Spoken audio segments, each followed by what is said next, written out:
Hello everyone and welcome back to another episode of Saving Sunderland. Obviously last time when we met we beat Manchester City 6-0.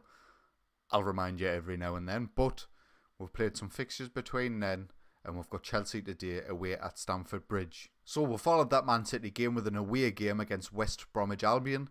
We won 1-0. It was a very comfortable game, as you can see by the stats. There wasn't too many highlights, but we did a professional performance away from home. 3 points, that's what we need. We then went on our travels in the FA Cup away to Liverpool. There was quite a rotated side, as you can see. Pascal Kopke, Aidan McGeady and Matt Christensen started this game, who wouldn't usually start. Liverpool dominated this game for 75 minutes. They went 2-0 up. But we brought in the big guns. We brought on Alassane Plea, Wabi Kazri for Didier Ndong for the players we brought in. And they really changed this game.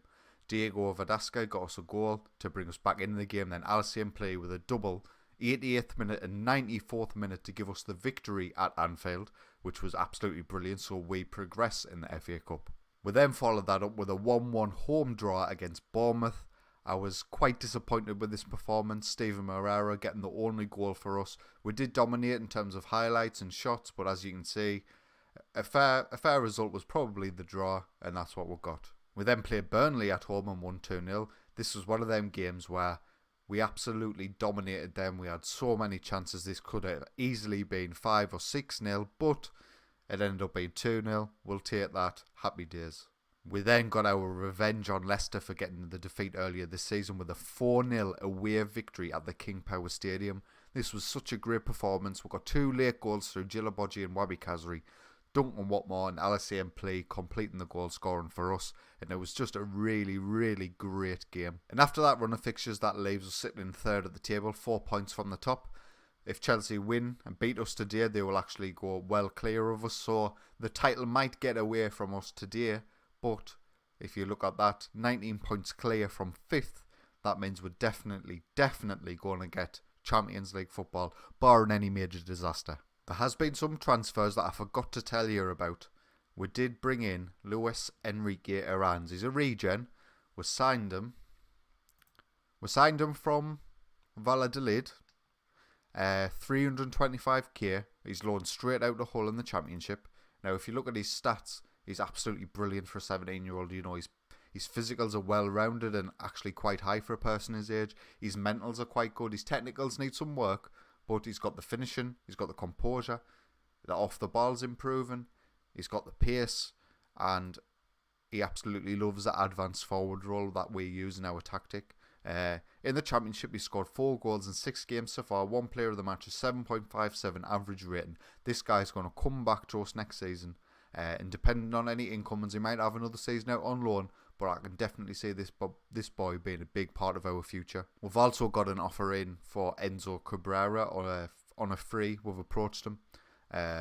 He's another one who can play up front, advance forward. He can play there quite well. He's got the stats for it, but he can also play out wide as a winger.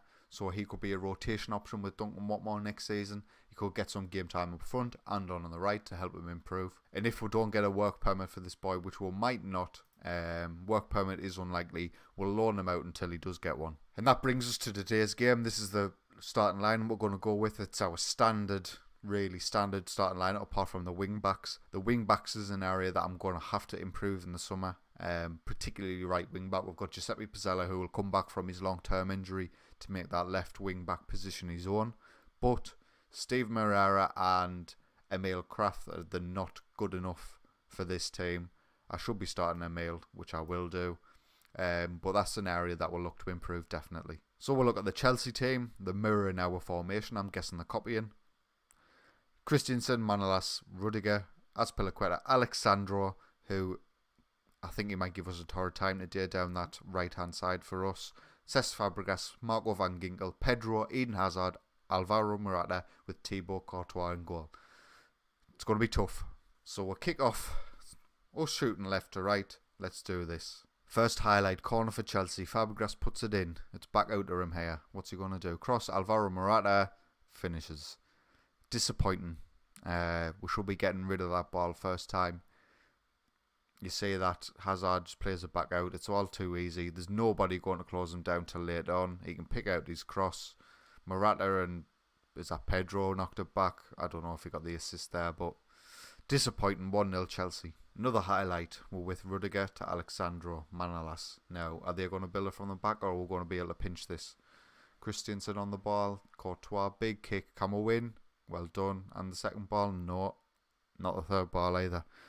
They really seem up for this Chelsea. Hazard, long shot. We'll take them. Another highlight. Kraft with Watmore to play to Kraft. What we're doing with the Watmore to Endong. Play to Kazri. Oh, he should be putting them chances away. And that's it. Half time. 1-0 Chelsea. Disappointing the way we're conceded, but hopefully we can pick it up in the second half. Now, if you actually have a look at their conditioning once it comes up on the table, it's quite poor. I'm guessing they're still in Europe. So hopefully later on in this game, when they've got really tired legs, we can take advantage of that. And just on that note, I've noticed Alexandro is really poor on his conditioning, so we're just going to exploit that right flank for now and see how that goes. We're back with the highlight here. Alexandro to Hazard down this left-hand side to Morata, front post. 2-0. Disappointing, but they've been the better side, to be fair. We haven't had too many highlights go our way. Alexandro down to Hazard. Hazard to front post. Morata in. Too easy. 2-0. Nearly 70 minutes in, we're going to make some changes. We're going to get Duncan Watmore off for Francisco Trincao. And we are going to change Santi off for Max Christensen. And we'll switch Max with Didier Endong. Another highlight. Free kick for Chelsea. Morata down this right-hand side. Back post. Manolas. Goal. They have dominated this match and they're absolutely smashing us. Sunderland's 15-game unbeaten streak is going to come to an end today. This is just too easy. It's pretty much a mirror of their second goal. Morata in, Manolas in, 3-0. We'll pick it back up with another highlight of Chelsea. Mertens down this left-hand side. They've made some brilliant signings. Morata hits the post. They are absolutely torturing our wing-backs. But this is a counter. Kazri down the left-hand side. If he'd played that back post, there was someone charging in, but no composure. It's going to remain 3-0. 10 seconds to go. Highlights come in. It's going to amount to nothing, and that's it. Full time. Chelsea 3, Sunderland 0. It was always going to be difficult coming to Stamford Bridge, but this does really probably put us out of the title challenge. Disappointing, really disappointing, but hey, it's our first season in the Premiership. We can't complain too much. So this is the table after that game. We're 5 points adrift of Manchester United and Chelsea now, but if Chelsea win their game in hand, we'll be 8 points adrift, so that probably spells the end of our title challenge unless they have a really poor run of form towards the end of the season. I'm not going to bring you any games in between unless we're progressing the FA Cup. Then I'll bring you the FA Cup round following that, but if not, I'm going to bring you Stoke Crystal Palace for the end of the season. See where we'll finish, see if we can get second maybe, but Championship football will be coming, not Championship, Champions League football will be coming to the Stadium of Light next season, so we'll look forward to that. We'll rebuild, regroup in the summer, and we'll take it from there. So if you have enjoyed today's video, please consider leaving a like and subscribing if you're enjoying my content. But until next time,